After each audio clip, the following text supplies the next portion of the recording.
Hello, I'm Marina Johnson, and this is TABLEWORK, a TAPS podcast series where we interview the artists and theater makers behind our productions on what it takes to get their productions from the page to the stage. This episode features TAPS PhD candidate Adin Walker, who is directing the TAPS Fall Mainstage musical. They are joined by Shailee Rajak, who is a TAPS PhD student acting as dramaturg for the production. Join us as we learn more about the upcoming production of Fun Home. Thank you both so much for joining me here today. I'm really excited to talk about Fun Home.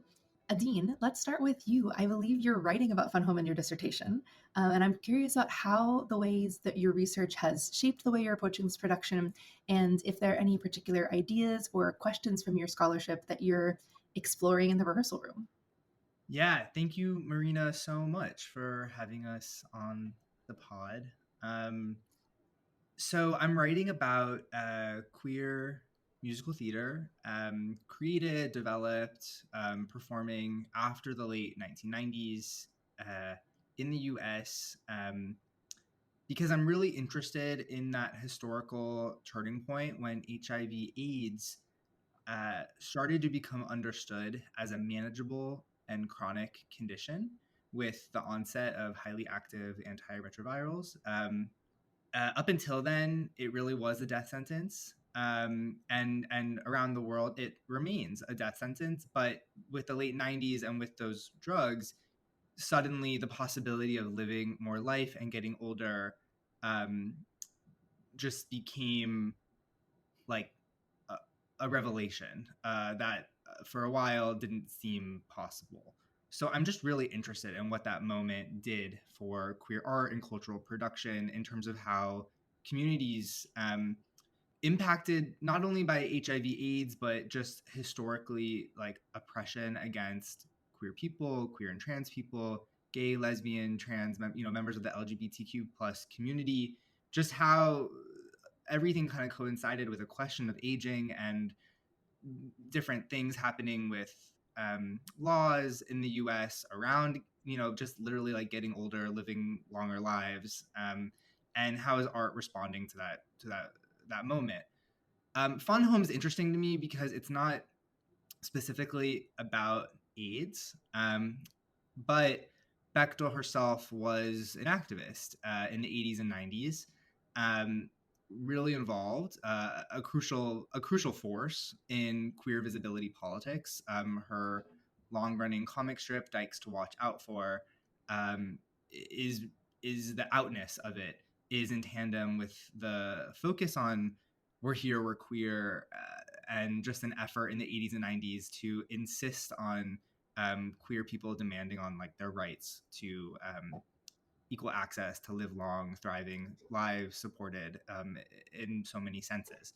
So her work's just been really interesting to me. And then for her relationship to activism, but it is also a piece about aging in the wake of her closeted gay father's death. So in the memoir, for those who don't know, she herself is approaching the age. Her father died, he committed suicide, or he stepped in front of a truck. She understands it to be a suicide. He steps in front of a truck when he's 43 years old. She was 18, so she was a freshman in college. And it happened 4 months after she came out to her parents. So between the 4 months of her coming out and then her father's suicide, and within that time, within those 4 months, she learns that he actually is a closeted gay man. He's been living his life in the closet. And so she kind of lives on. And then in the late 90s, as she's approaching the age that he died at, she decides to return to those 4 months and understand him and herself kind of through him and him through her. And that's what the book really documents. And then the musical adapts the book, kind of plunging the audience into Alison Bechdel's journey and search to understand her father. But really what the musical does is it's a search to understand for herself how she's going to cross the threshold of age 43, how she's going to keep going and live her own life past the age where he died. So it's a story about queer aging. It's a story that's thinking about gay and lesbian politics intergenerationally, And it's written in the 90s, in the historical point that I'm really interested in. So that's what draws me to it, and maybe I'll leave it there. But there's more I could say, but maybe that's enough for now. Thank you. I mean, that's such beautiful context, and I really appreciate the way that you're showing the connections to your research, which is really interesting. I'm curious for both of you what your first encounter with Fun Home was. I distinctly remember a student of mine handing me the graphic memoir, and that was how I first, found Fun Home. But I'm curious, maybe starting with you, Adin, and then we can move to Shailee. What was your first experience as a reader, audience member, artist, and what stayed with you from that experience?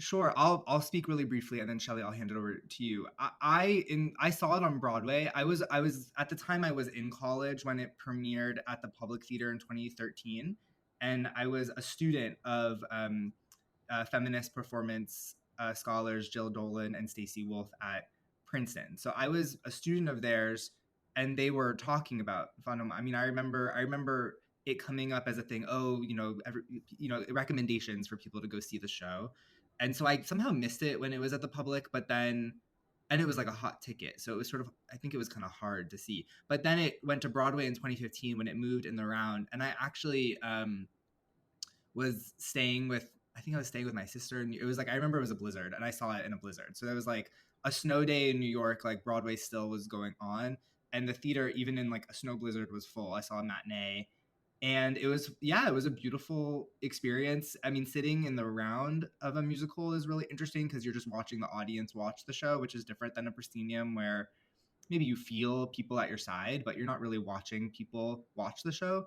So it was very cool to see a room full of, um, it felt like a pretty queer audience watching the show um, and experiencing it together. And then Jill Dolan has written really beautifully, both in her blog, The Feminist Spectator, about both the 2013 production and the 2015 production. And she says, I'm not going to quote it exact. I'm gonna try to quote it from memory, but it's something like, she talks about how she's so used to seeing lesbian desire as the subtext rather than the text, and so seeing it as the text was, I think she says, it's like indescribable, or so it's profound. Um and that is really amazing and very specific to musical theater in particular, is to experience and witness the shift of subtext to text through song and dance, through embodied performance on the stage, through kind of collective like engagement from the audience and the performers on stage, is very important for kind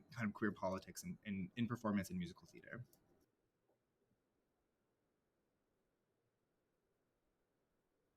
Um, Thank you so much for hosting me, first of all, Marina. And just like you said, for me, the first encounter with Fun Home was actually through the book, The Graphic Memoir.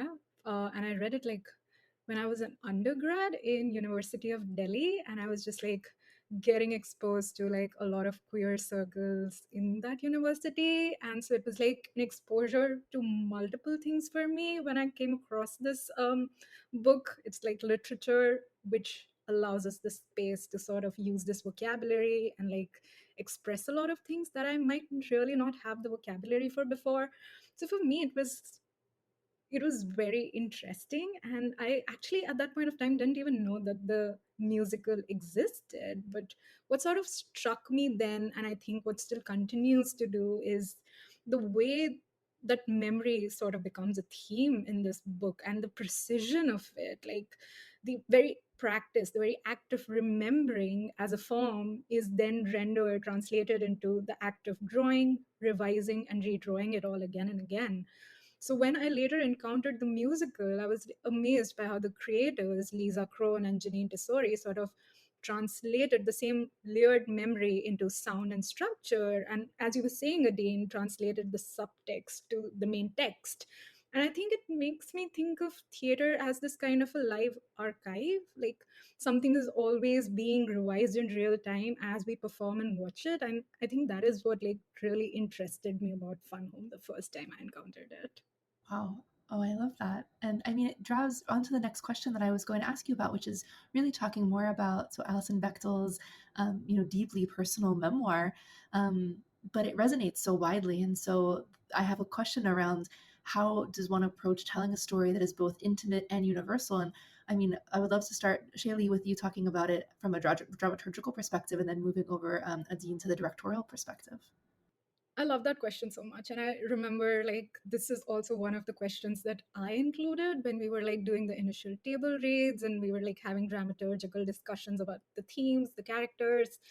And what stood out for me during those discussions, what everybody was sort of bringing to the fore was that the specificity of this narrative is also what makes it universal in so many aspects, because there's so much detail in this entire narrative, whether it's about the Bechdel family, it's about the world, the rural world of America at that point of time, or even just like the complex literary and emotional elements that are sort of being explored. And I feel it is within those details that a lot of artists, even audiences, can sort of locate themselves. So even in the rehearsal room, I think we have been discussing how memory itself then becomes this sort of a shared language, because we all know that when we revisit memory, we encounter beauty, but we also encounter grief simultaneously. So then the approach, I think, to this entire practice of this production is to not treat this as a story about one family, but rather like as a meditation on how families and how individuals narrate themselves in connection to those relationships, to those social networks, what we choose to remember, what we choose to forget. And I think that sort of has also been my dramaturgical approach to this entire production. No, that makes a lot of sense. And I mean, I'm sure that it's great to have a dramaturg on such a production where there are just so many layers that you're dealing with here. And Adin, I'm curious about the directorial approach to this. I mean, you already took us through how this fits into the timeline, which I appreciated too, because I wasn't thinking about that earlier. But curious if you have any other thoughts. Yeah, I mean, what's interesting about our production is we're working with college students who are playing people in their 40s and people who are also like 7 years old. So college students between the ages of like 18 and 22, 23 are playing 7-year-olds. They're playing 19-year-olds. They're playing college freshmen for Frosh for an audience of college students, but they're also playing characters. Um, probably like their parents' ages or something, so it's exciting to watch these students um, explore age in a lot of different ways. And part of what I'm thinking about with this production, to the question you asked about the specificity of its story and the family and its dynamics, is really trying to understand the structural conditions of a universe, of a world that doesn't really think about queer life and desire and its thriving capacities, how that inevitably leads someone to the just tragedy of stepping away from life. I think that's part of what Alison Bechdel is trying to understand, is what led her father to decide he needed to step away from the world. I'm really interested in using this production and engaging with the production and the book to think about how it's, and there have been scholars, Robin Bernstein and Skvetkovich, who've looked at the book and said this book is part of a larger project in queer studies and in queer and gay and lesbian studies, to think about cultural production and archives, and how is the memoir kind of an archive of the politics of the closet, and we think about like Eve Kosofsky Hedges' work on the epistemology of the closet. This musical is a real close examination of Bruce's life in the closet and what the closet can do in perpetuating a narrative toward death. And so, how to tell a story that's thinking about life and aging and thriving aging against a structural condition that leads someone to think it's impossible for them to age in that way. So that's a big part of the conversations we think about in the room. They're dark, dark subject matter, but it's, if anything, musicals I think are here to kind of give us life and to give us collective experiences of and Jill Dolan writes about this in her amazing book, on the utopian performative. But it's, what is it to use performance and embodiment and song and dance to really think toward hope at the theater, of thriving possibility and living on at the theater, So the musical kind of attenuates the structures of the closet and then gives us the possibility of exceeding its limitations. And I think just to add like another thing on there in terms of our production, I'm really inspired by Alison Bechdel's process for making Fun Home. So it's unique, and I feel like we don't talk about it enough, but she actually took photos of herself posing as characters. So she draws from the objects of photos that of self-portraits. So she creates these like staged self-portraits of her posing as her father, posing as her mother, posing as her younger self, posing as her college lover. She creates these photos of herself posing and then draws from those photos to build the panels. So there's images of her like posing as her father. It's amazing. And so I sort of brought to the design team, how can we incorporate this into the design? Like, how can we think about her photography process? And so we are doing that. Like we have like photography as actually a big driver of the production. We're really incorporating photography and image and self-portraiture. In doing so, when I think about Alison Bechtel like posing as these characters or setting up her shots, setting up her panels, I do kind of place her within a history of like queer stage managers like Our Town or Paula Vogel's Indecent, or I do think the theatrical life of Fun Home is actually really inspired by Paula Vogel's play How I Learned to Drive. So I'm really interested in the influences of Vogel's work on both the musical adaptation of Fun Home, but then really leaning into that even more with our production. So, yeah, this is a production that's going to incorporate photography in ways that I'm really excited about. Wow, it sounds gorgeous. And I have a question for you about design in general, and perhaps this is a great segue into that. Because when I think of Fun Home, I think about the graphic memoir, and then I think about the stage production, but I don't necessarily in my mind have them linked. And I love what you just said about photography as this sort of link between how a work is written or conceptualized and how you're now incorporating that on the stage. Are there other elements of design that perhaps you don't want to spoil anything, and I understand that too, but if there's anything else around design you would like to share, I'm sure we'd love to hear it. I remember this one conversation that I think was between you, me, and Amy Freed, who's the artistic director for this project. And we were just like discussing elements of just like the surrealism, which saturates the play, because there's like time isn't really linear. There's like this conflation of the past and the present, and this constant navigation of what future means, because as you were talking about, it's this question about aging while also dealing with a structural problem. So yeah, just like that element of surrealism and how maybe we can use design elements to convey that aspect of conflation of time. And I remember Amy suggesting something along the lines of, oh, should we just like randomly paint the set a particular color, and like all the pieces are then sort of in coherence but are also different. I don't know if this was like a design decision which was ultimately made or not, but like these are some of the questions that we are sort of dealing with. Like, how do we make the design speak for the narrative and the themes? And for me, one of them is definitely like how time works in this place, because we have three Alisons on stage representing different ages. So how do we bring that about? Is there like something in the props that the older Alison is carrying which can also then transfer to some background that sort of affects how a younger Alison portrays herself on stage? Yeah.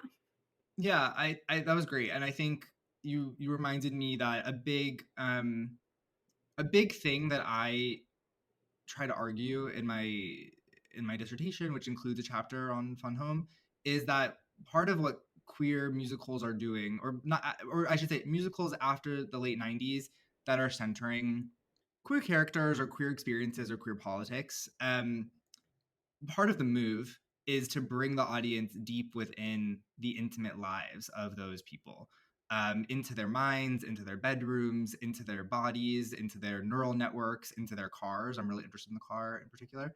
But, for Fun Home, we are being immersed into not only the memories of Alison Bechtel, but also her process, her artistic process. And you see this recur in other musicals.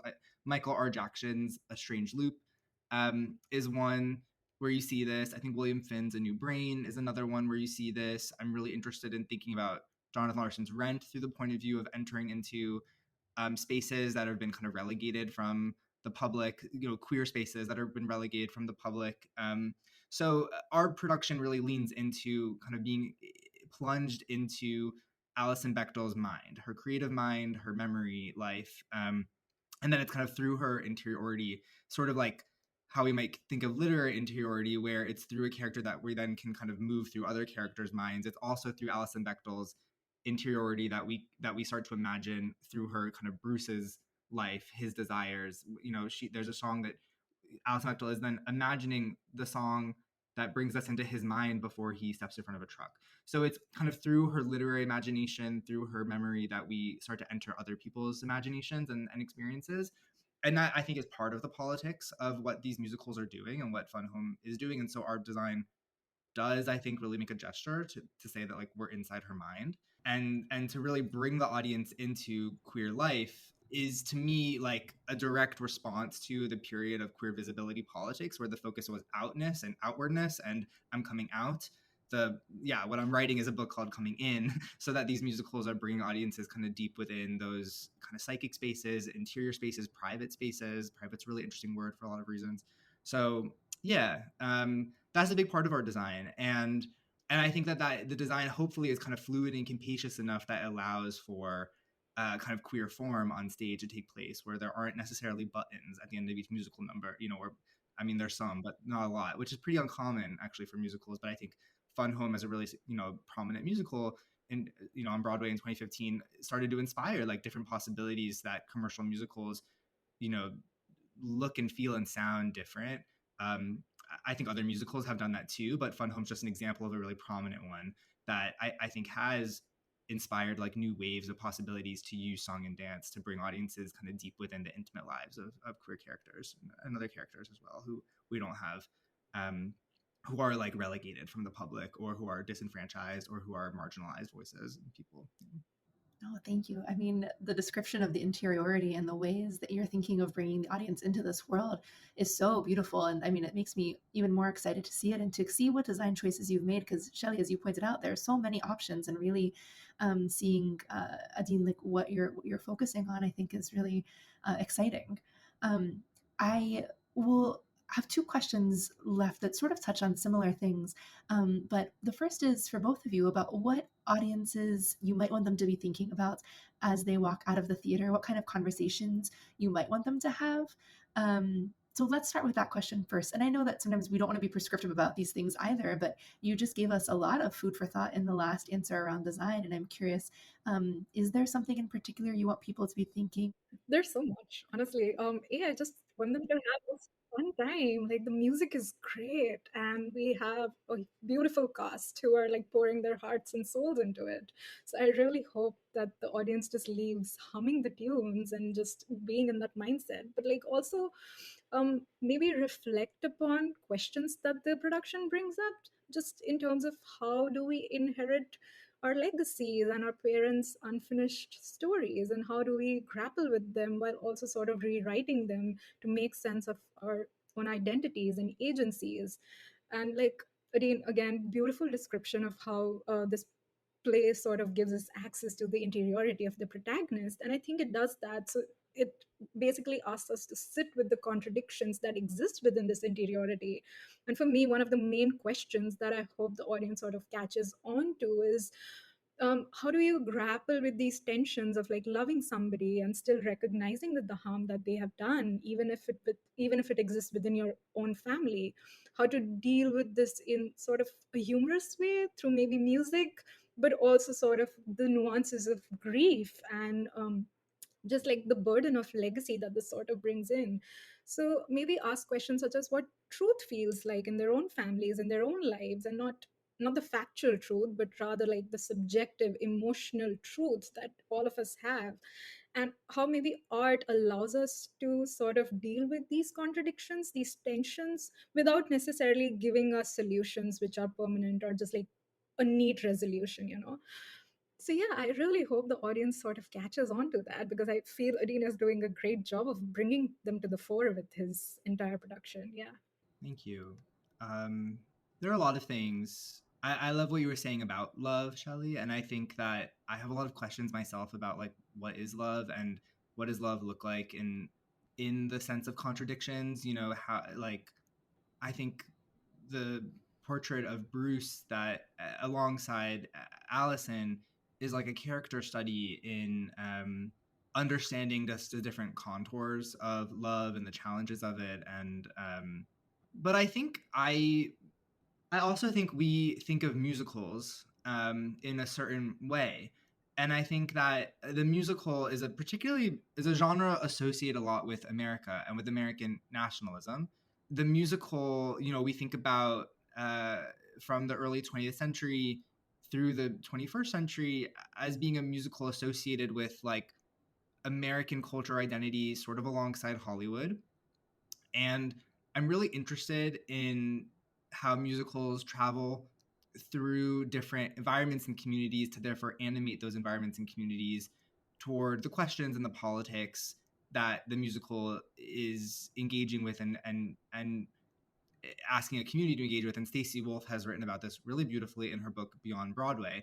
So I think it's amazing to think around how Fun Home as a musical has traveled to our campus, and has allowed is bringing our community together around this story of grief and love and family dynamics and gay and lesbian politics, and how to also think about what this story about gay and lesbian politics centered around like the 70s, 60s, 70s, kind of early 80s, but written in the 90s, speaks to our current moment, you know, and our and how we're looking at gay and lesbian and queer and trans politics and feminist politics alongside one another. And you know, what is this story about, like creating structures to ensure thriving aging, thriving survival? What does that mean for like the various conversations and debates and discourses happening today, and to think around that in the context of like a genre like oriented toward American nationalism. So I'm sort of like you know, this is, you know, this is the same genre that holds like Oklahoma and and one of my favorites, Singing in the Rain, you know, alongside Fun Home. And I think all of these works, I think Oklahoma and Fun Home and Singing in the Rain are all asking us to think about citizenship, are all asking us to think about democracy, are all asking us to think about community and life and survival and care and the power of collectives, even when it's intimate, even when it's interior. What it is asking of all of us kind of in the room together, to ensure, you know, the collective survival of one another. So I do want audiences to kind of leave the room thinking about Fun Home as a musical that is deeply political for American politics, global politics, but you know, it could be also discussed, you know, in various ways. But also just thinking about America right now, how is Fun Home like a musical specifically addressing politics in the U.S. And in the same way that musicals have always done that. So I'd be interested to hear what audiences who've never seen Fun Home and or have only seen a few musicals in their life and kind of only associate certain things with musicals, what kinds of surprises do they get out of encountering this musical, you know, here on our campus?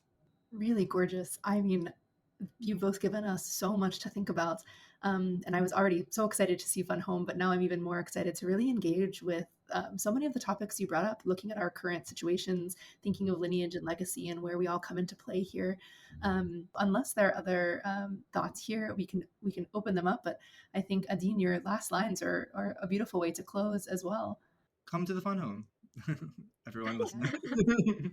Oh, I'm so excited. Thank you both so much. These are beautiful reflections. And yeah, come to the Fun Home. You can get your tickets anywhere what Stanford Taps sells them.